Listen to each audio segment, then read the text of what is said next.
हर बंदे की तबीयत अपनी अपनी होंदी है, मजाज अपना अपना होंदा है। कुछ लोग फ्रैश होने वास्ते, रिलैक्स होने वास्ते, इंजॉय करने वास्ते अपने दोस्तों के नाल ट्रिप ते जाते हैं या मतलब पिकनिक ते जाते हैं, भी फिर टुर आइए इंजॉय करांगे।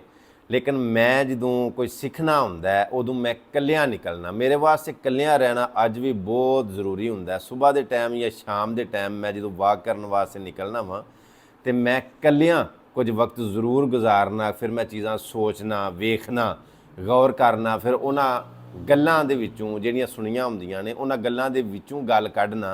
इसे तरह ही जदों मैं सीखना हुंदा ते मैं फिरन टुरन वास्ते निकलना, किसी इलाके 'च जाना तो मैं कल्लियां जाना, दोस्तां दे नाल मैं नहीं जांदा। पिछली बारी आज़ाद कश्मीर गया सां, उदों पिछली बारी भी खूही रट्टा, कोटली, नकियाल तक गया सां।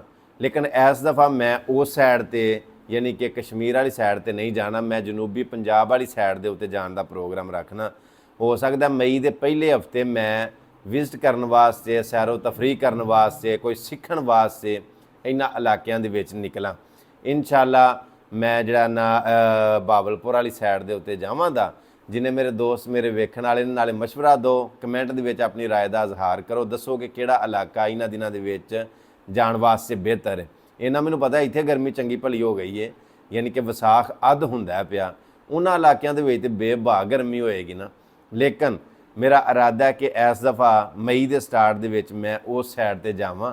बाकी जिहड़े मेरे वेखण वाले ने, जिहड़े मेरे चाहण वाले ने उस इलाके दे मतलब कि फैसलाबाद, शेहूपुरा, बूरे वाला, चीचा वतनी, हासलपुर वगैरह वगैरह, मतलब रोई चोलस्तान वाली साइड ते जिहड़े मेरे वेखण वाले ने, सुनन वाले ने, उन्हां सारिਆਂ ਨੂੰ आखांगा कि मैनू किसी भी प्रोटोकॉल की जरूरत नहीं होंदी, ना ही मैनू किसी वाह वाह की लोड़ होंदी है कि मैं जावां तो अगे रैड कारपट विछिया होवे, फुल्लां दीयां पत्तियां नछावर होण, ऐसी वैसी कोई गल नहीं।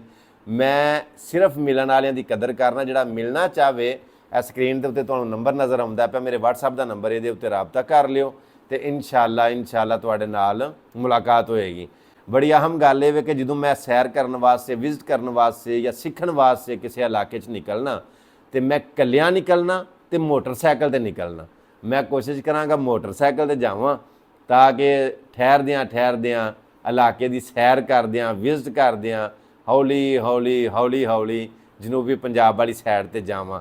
जिहड़े दोस्त मिलना चाहते हैं वो इस नंबर पर राबता कर लिओ। ऐसे नंबर पर WhatsApp बनी है, इंशाअल्लाह तुहाडे नाल मुलाकातां होणगीਆਂ ते इंशाअल्लाह मई के पहले हफ्ते मेरी कोशिश भी है, इरादा भी है कि इंशाअल्लाह मैं टूर वास्ते मोटरसाइकिल ते जनूबी पंजाब वाली साइड नूं निकलांगा।